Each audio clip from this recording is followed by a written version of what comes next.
Okay, what else? I mentioned the visit to the JP2 shrine. I want to close up by just going over the marriage status because this is a big deal. You know, we Catholics don't believe in divorce. We are married till death do us part. Death means death, not divorce.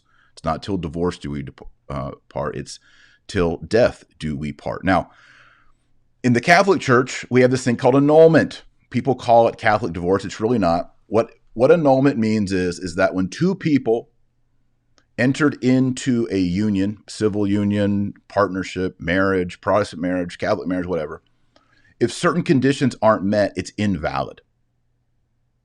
So let's say a man or woman are getting married, and the man says in his mind, I'm just going to marry this woman and get her money, and I'm going to divorce her in 6 months. So he is not bringing the intention and the proper consent to holy matrimony. And if that were the case, and he later said it, it would show that the marriage was a sham. It's null and void. It is not binding. Likewise, if two people were getting married and they made up their own vows and they were just super cheesy, and it's like, I just, want to be bound in the universe with you till as long as we're happy, and the vows are all messed up, that's not a marriage either. It would not be binding. It would be null and void.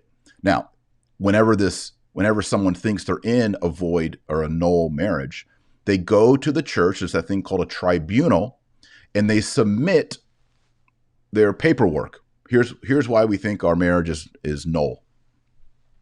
And the church does an investigation. There are canon lawyers who investigate, and then they either say, yes, you are validly married, or the marriage never existed. It is null and void, and they issue you an annulment, which just states the previous union is null and void. Got it? There's a lot there. By the way, a lot of people don't understand. People aren't null. We're talking about the union or the bond made null. Okay. Now, in the Catholic Church, in order for a marriage to be valid and sacramental for two Catholics, they come together. They have to be married in a church, not on a beach, not in a hotel. They have to be married in a church by a priest or a deacon. And they have to get married using the Catholic liturgy. This is the canonical form. So they can't write their own vows. They can't write their own liturgy. They can't have Uncle Rick, who's a justice of the peace, come and do the wedding. It has to be done in the Catholic way. If you're a Catholic and you don't do that, your marriage is null and void. It's not legit. Okay, you got that? Because it's very important as we look into the marriages of Trump. Okay, so Trump first married Ivana. He married her at a Protestant church. It's the church Marble Collegiate Church. This is where Trump was baptized. It's where Trump went through his Protestant confirmation. They were married in 1977. Now, Ivana herself was Catholic. I think she's Croatian, actually. No, she's Czech. She's Czech. Ivana was a Czech model, and she was Catholic. Now, they got married at a Protestant church, which means that marriage would be null and void because one of the parties is a Catholic, Ivana. This is Ivanka's mom. You know who she is, Ivana. So that marriage, if it went to a tribunal, I'm not a canon lawyer, I'm not a bishop, but since Ivana was Catholic and she got married outside the church, that union would be null and void, which would mean Trump is not bound to it. But we got a problem. We got another wife. We got Marla Maples. That's the second wife.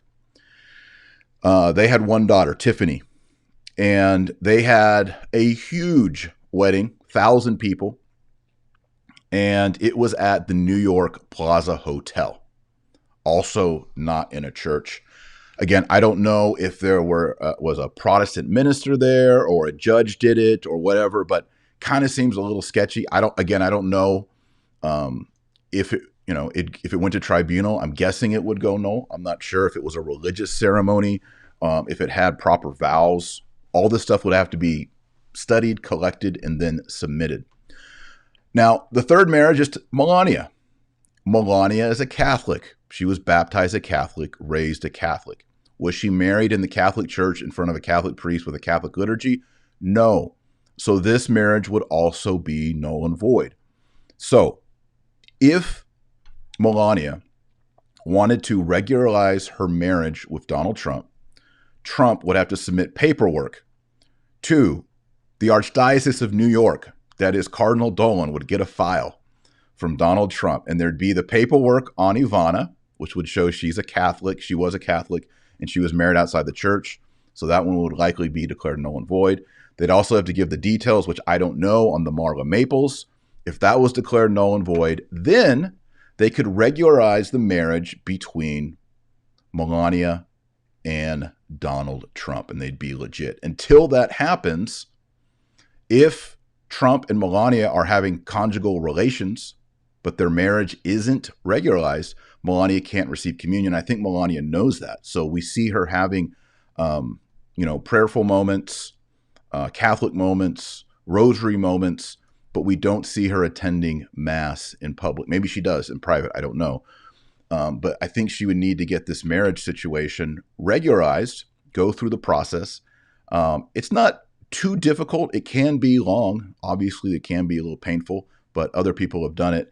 And then get that figured out. So again, I'm not a canon lawyer. I'm not making any judgments on any three of these weddings. They'd have to go through the right process, but just kind of a cursory look at it. That's my brief analysis. So in conclusion, is Melania Trump a Catholic? I think we can say yes. That doesn't mean that she's a saint. It doesn't mean that she's receiving communion. It doesn't mean that she's following all the precepts of the church. But I also think we can say she is trying, and there is a certain momentum here. Remember, I wasn't a Catholic always. I was an Episcopalian priest. And there are these kind of moments when you go through conversion where things are fuzzy. And you're like, well, do I really want to be a Catholic? Is this Catholic truth real? And you go through this time of prevenient grace where God is giving you graces and you're moving along. Very rarely is it a St. Paul moment where it's just a flash of lightning and a vision and you fall over and you wake up and this is the right thing. I mean, there were moments of clarity and moments of grace in my own life, but there is sort of this gradualness. So I think we pray for the First Lady. We pray for Trump. I don't think we should get on a bandwagon and canonize them and make them more holy, more spiritual, more prayerful than they actually are. There's a danger to that as well. There's a lot of people out there who are banking on Melania Trump somehow being the Queen Esther. She could be. That'd be awesome. Or being the Judith who cuts off the head of Holofernes. These biblical stories. She could be. But I don't think we want to bank on that or build her up into something that she's not.